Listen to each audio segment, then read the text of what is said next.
Halo, selamat datang di video saya. Pada video kali ini saya akan mencoba menjelaskan dan mendemonstrasikan bagaimana melakukan pemrograman jaringan dengan menggunakan Java. Oke, jadi untuk info awalnya mengenai apa itu pemrograman jaringan. Jadi pemrograman jaringan itu pada era modern saat ini tuh coraknya lebih ke client server gitu. Jadi bagaimana kita membuat sebuah server, kemudian server itu akan menerima respon dari klien gitu. Nah, pada video kali ini saya akan mencoba menjelaskan dan mendemonstrasikan bagaimana kita membuat sebuah arsitektur sederhana, arsitektur client server dengan menggunakan salah satu tools yang ada di bahasa pemrograman Java yaitu socket. Nah, untuk socket sendiri mungkin akan saya coba analogikan seperti sebuah penghubung. Jadi socket itu seperti sebuah penghubung yang menghubungkan server dengan klien sehingga server dan klien bisa saling bertukar data dan informasi.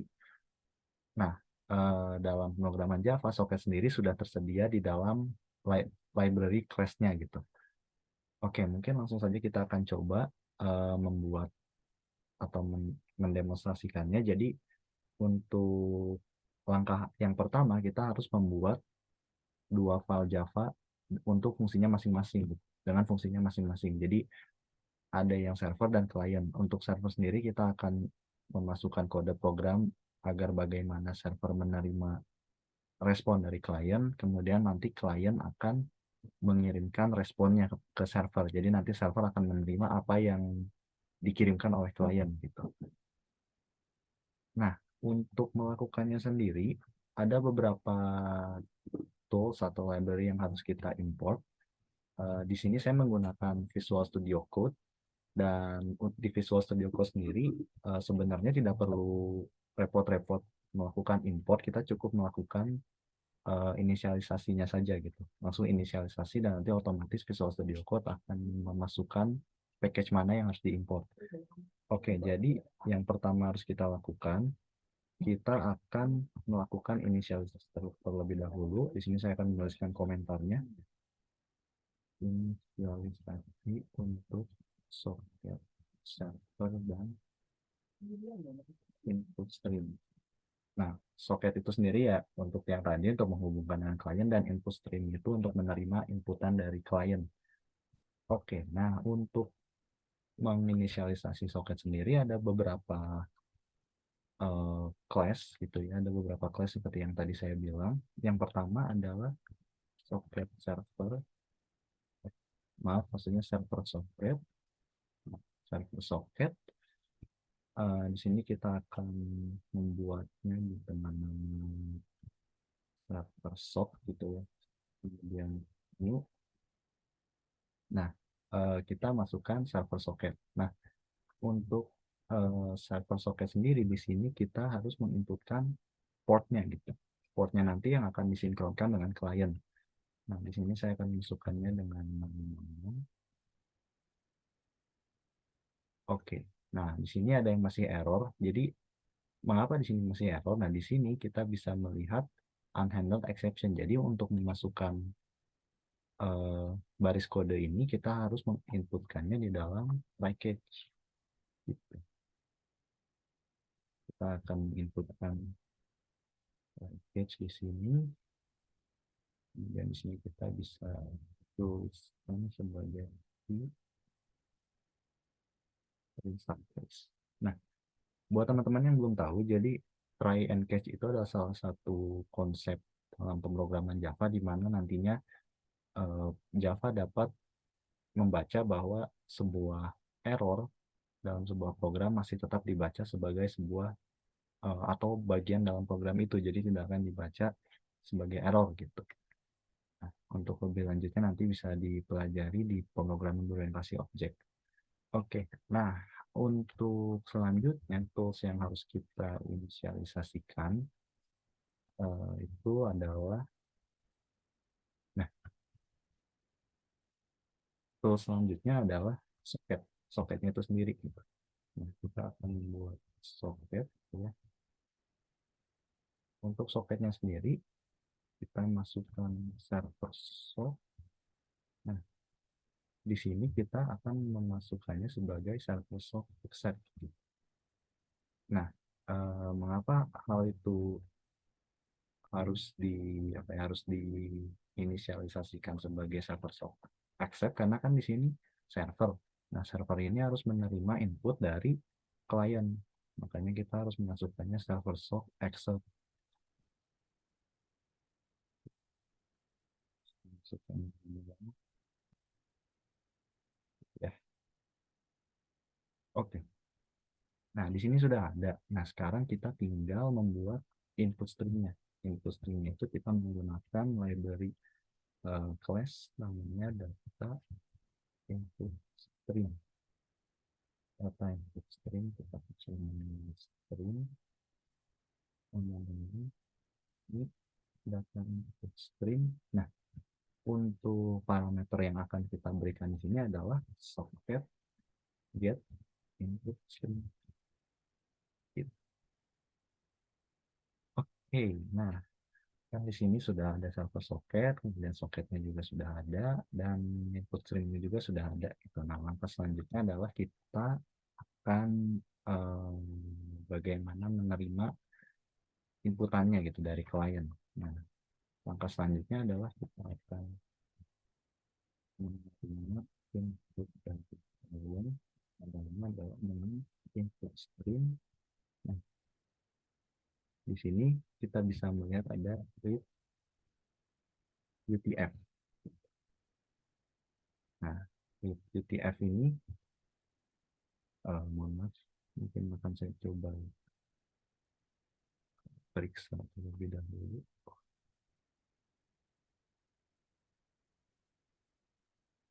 Oh ya, oke. Jadi untuk read UTF ini nantinya akan menerima inputan dari klien gitu. Tapi pertama-tama yang harus uh, kita bisa memasukkannya terlebih dahulu ke dalam sebuah variabel gitu ya. String lawan input misalnya gitu. Nah, kemudian kita akan menampilkan di server itu apa sih yang sebenarnya diinputkan oleh klien. Maka kita bisa memasukkan salt message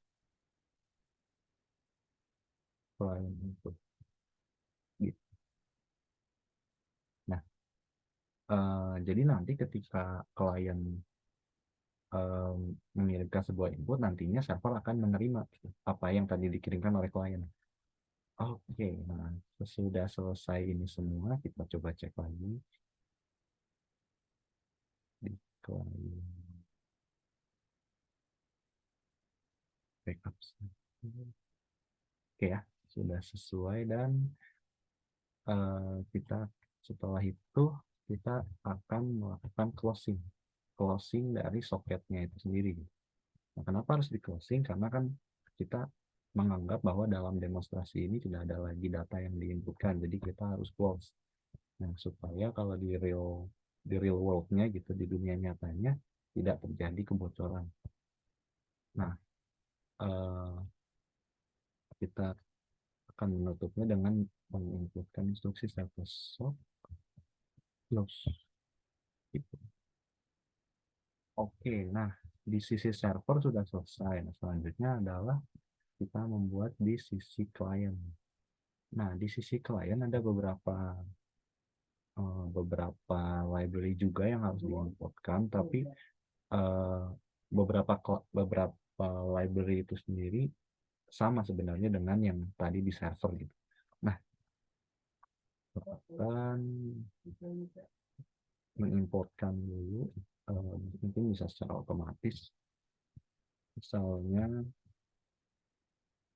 untuk tools yang kita gunakan tadi kan server socket. Nah, karena ini adalah klien, kita tidak memerlukan server socket. Jadi kita langsung ke socket. Socket, socket sama dengan. Nah, untuk socketnya sendiri di sini kita akan memasukkan alamat dari servernya itu ada di mana gitu. Di sini kita bisa masukkan addressnya. address-nya itu kan dalam demonstrasi ini kita masih menggunakan localhost, jadi kita akan menggunakan localhost. Mungkin nanti untuk beberapa project teman-teman bisa memasukkannya disesuaikan dengan alamat servernya gitu, entah itu menggunakan IP address atau nanti menggunakan URL tersendiri, itu disesuaikan sama teman-teman. Nah, untuk portnya sendiri disesuaikan dengan yang tadi di server. Di server itu kan kita menginputkan portnya adalah 64 kali kan, 6666. Di sini juga harus sama.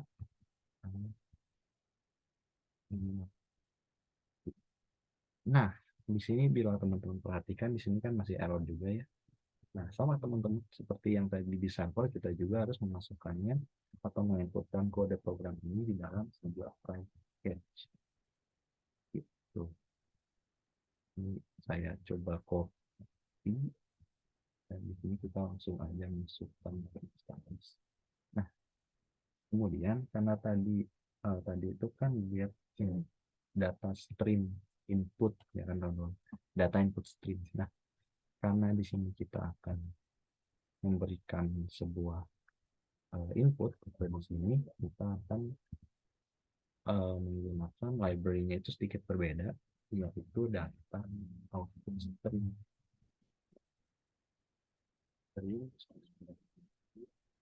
Data output stream. Di sini kita masukkan socket data output stream. Gitu.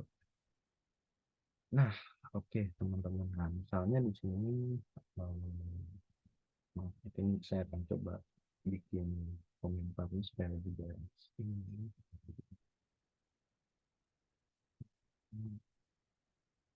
Oke. Nah, selanjutnya kita akan mencoba mengirimkan pesan. Nah, untuk pesan yang akan dikirim, pesannya itu akan membentuk sebuah string ya, yang diinputkan secara manual oleh user. Nah, kita bisa menggunakan library scanner. Jadi di sini ada memberikan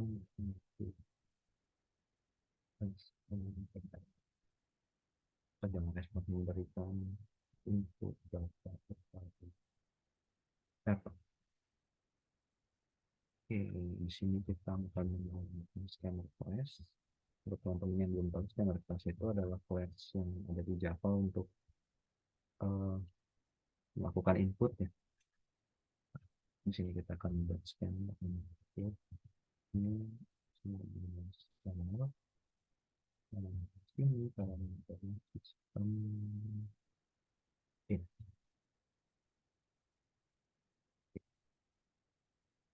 ya, sistem in. Nah, kemudian kita akan membuat pesan gitu, pesan diinputkan akan diinputkan di sini. Di sini kita akan memasukkan apa yang diinputkan oleh user ke dalam sebuah variabel. Misalnya di sini string yang input next line gitu. Nah, sudah kita menuliskan ini, nantinya sih kalau di terminal akan muncul gitu ya, pilihan untuk atau instruksi untuk klien untuk menginputkan sebuah teks gitu. Nah, selanjutnya adalah kita akan mengirimkan data dari klien input itu ke server. Nah, caranya adalah dengan memasukkan output stream. Nah, write UTF. Kalau tadi kan read UTF ya, read UTF gitu.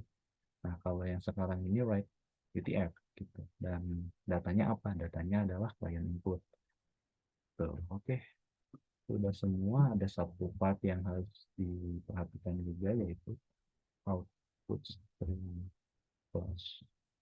Untuk memflash semua data gitu ya. Kemudian ada socket juga yang harus ditutup. Input juga harus ditutup, tapi ini opsional. Kadang beberapa IDE tidak mempedulikan apakah di close atau tidak, itu tidak masalah. Tapi di sini harus saya coba jelaskan dengan di close gitu. Oke, kita coba jalankan. Mungkin nanti kalau ada error kita coba periksa bersama-sama gitu ya. Coba jalankan. Nah, untuk menjalankannya yang pertama kali kita jalankan itu harus servernya terlebih dahulu. Kalau nanti kliennya dijalankan, eh, kemungkinan besar akan error karena servernya, karena kita tidak bisa istilahnya menghubungi servernya gitu. Ini kita akan coba untuk menjalankannya. Nah, di sini muncul error karena connection request. Jadi karena servernya tidak dinyalakan terlebih dahulu. Jadi kita harus menyalakan servernya dulu gitu. Server dinyalakan.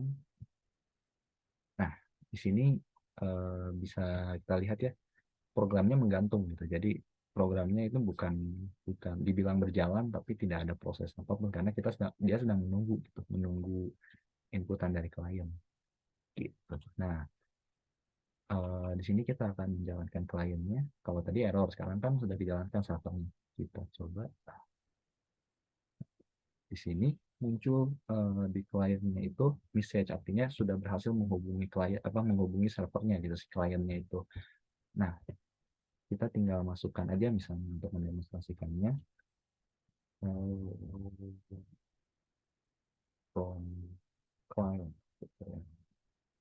Kemudian ketika saya enter dan boom, di bisa kita lihat ya teman-teman, di sini pesan di servernya itu hello world from client, sama kan apa yang dikirimkan oleh klien itu gitu.